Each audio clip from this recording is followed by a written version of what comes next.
Network problem हो गई थी कुछ. Now I am audible. Physical health के लिए we need sunlight.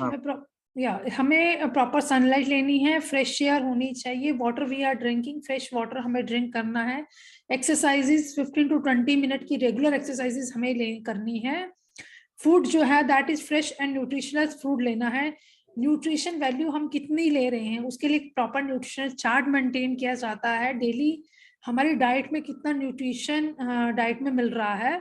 Timing, what is the timing of the food. Early morning 8 o'clock is the timing for the breakfast. 1 to 1:30 is a lunch time, and dinner before 8. This is according to the Vata Pitta and Kapha Kala of day. Morning में जो morning का time होता है that is a Kapha Kal.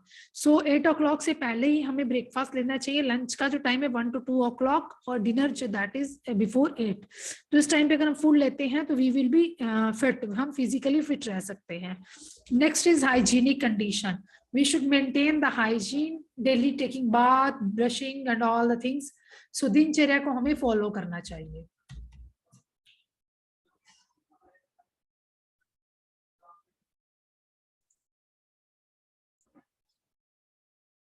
Source of food क्या है जो हमें daily अपनी बॉडी को रिक्वायरमेंट होती है, जो हमारी न्यूट्रिशियस वैल्यू को फुलफिल करता है, that is breakfast, lunch, dinner and snacks हम लेते हैं. तो हम अपने पूरे दिन के डाइट को ऐसे मेंटेन करना चाहिए so we will get the full day. हमें पूरी प्रॉपर न्यूट्रिशन वैल्यू जो है बॉडी की रिक्वायरमेंट के अकॉर्डिंग मिल जाए. Food hygiene is a cooking environment should be hygienic. जहाँ पे हमारा फूड बनता है that should be hygienic condition में होना चाहिए. हमें डिजीज कंडीशन कहाँ से आती है, हमें उन चीज़ों को अवॉइड करना चाहिए. जैसे स्ट्रीट वेंडर लेके चले होते सब चीज़ें, उन चीज़ों को हमें अवॉइड करना चाहिए.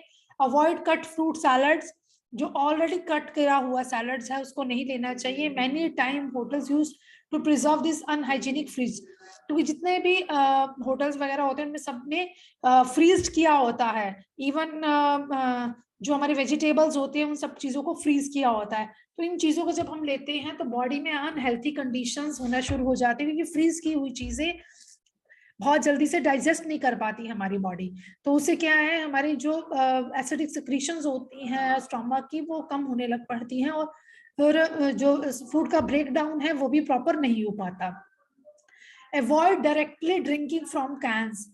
जैसे हम देखते हैं कि प्यास लगी, अब गर्मी आ जाएगी तो मैक्सिमम समर में क्या रहता है, पीपल यूज टू ड्रिंक, एकदम से प्यास लगी दे यूज टू ड्रिंक लिम्का लिया, जल्दी से ओपन किया और पी लिया, या कोई भी ऐसी कोल्ड ड्रिंक ली जल्दी से पी ली.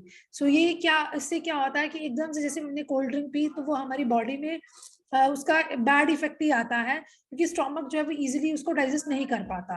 सो हमें जो भी लेना है वी कैन यूज हमें जूसेस फॉर्म में ले सकते हैं. हमें अवॉइड करना है ड्रिंकिंग फ्रॉम द कैन, जिसमें अगर हमें कोई स्ट्रॉ हमें इसको पीना भी है तो we can put in a glass और उसको स्लोली सिप करके ही हमें लेना चाहिए. Otherwise we have to avoid all the things. Avoid straw that with white dust and not food great quality. Big list will, हमें जब भी फूड लेते हैं we have to observe so many things कि जो भी हमारा फूड है उसमें कोई भी अनहाइजीनिकली कंडीशंस वाली चीजें ना जाए. Avoid प्रिजर्वेटिंग for cooking food in copper, aluminum and plastic vessels. These days people are using microwave. बहुत ज्यादा माइक्रोवेव का प्रचलन है और बहुत सारे लोग यूज भी करते हैं. माइक्रोवेव के बारे में अगर देखें तो उसमें प्लास्टिक वेसल्स को यूज किया जाता है.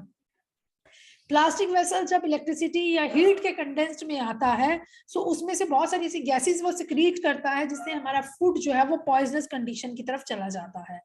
इवन हमें अगेन कुक किया हुआ फूड भी अगर कॉपर में कर रहे हैं, एल्यूमिनियम में भी कर रहे हैं, वेसल्स में भी कर रहे हैं, अगेन हीटेड फूड को अवॉइड करना चाहिए. हमें जब खाना है तभी बनाना चाहिए, उसको बार बार प्रोसेस में लेके नहीं आना चाहिए. Avoid food with preservative and colours.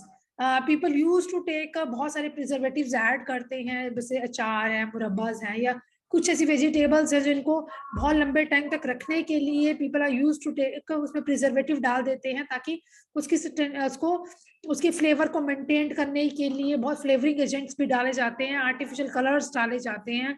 So that are all these things are not good for the health. जितने भी आर्टिफिशियल कलर्स होते हैं दे ऑल आर केमिकल्स और इनको अगर हम यूज करते हैं तो हमारी बॉडी में धीरे धीरे ये, क्योंकि स्लो पॉइजनिंग का काम करते हैं, एकदम से कलरिंग एजेंट को लेने से कुछ नहीं होता। Regular use of these things it act as a हमारा स्लो पॉइजनिंग की तरह काम करेगा, क्योंकि केमिकल्स हमारी बॉडी में धीरे धीरे इकट्ठे होते जाएंगे, फिर वो बॉडी में और कई तरह की प्रॉब्लम जनरेट कर देंगे, जिससे बॉडी इंटरनली स्लोली स्लोली जाके इंटरनली जो है वो बॉडी में बॉडी में जो हमारी डाइजेस्टिव सिस्टम है उस सिस्टम को डिस्टर्ब कर देगी। जितना हमें प्रॉपर डाइजेस्ट होनी चाहिए चीजें वो प्रॉपर डाइजेस्ट नहीं कर पाएंगी, फिर वी आर गोइंग टू इल, हमें बीमारी जो है किसी ना किसी तरह की बीमारी जो है डेवलप होना शुरू हो जाती है। Avoid repetitive reheating as same food in a fridge. People use to take maximum, अब देखते हैं कि आटा निकाला, उसको आटे को अगर थोड़ा सा आटा बच जाता है we have to use to fridge में रख देते हैं। सेकंड मतलब मॉर्निंग में गूंधा, आफ्टरनून में वी यूज टू टेक, उसी चीज को दोबारा से ले लिया जाता है।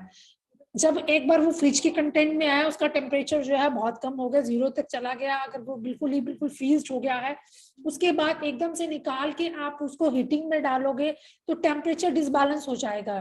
टेम्परेचर डिसबैलेंस होने की वजह से फिर वो फूड जो है वो हमारा पॉइजनस कंडीशन में जनरेट हो जाएगा। जो हेल्थ उसने हमें देनी है, जो न्यूट्रिशियस वैल्यू, जो विटामिन, जो मिनरल्स हमारी बॉडी को उस फूड ने प्रोवाइड करवाने हैं, वो प्रॉपर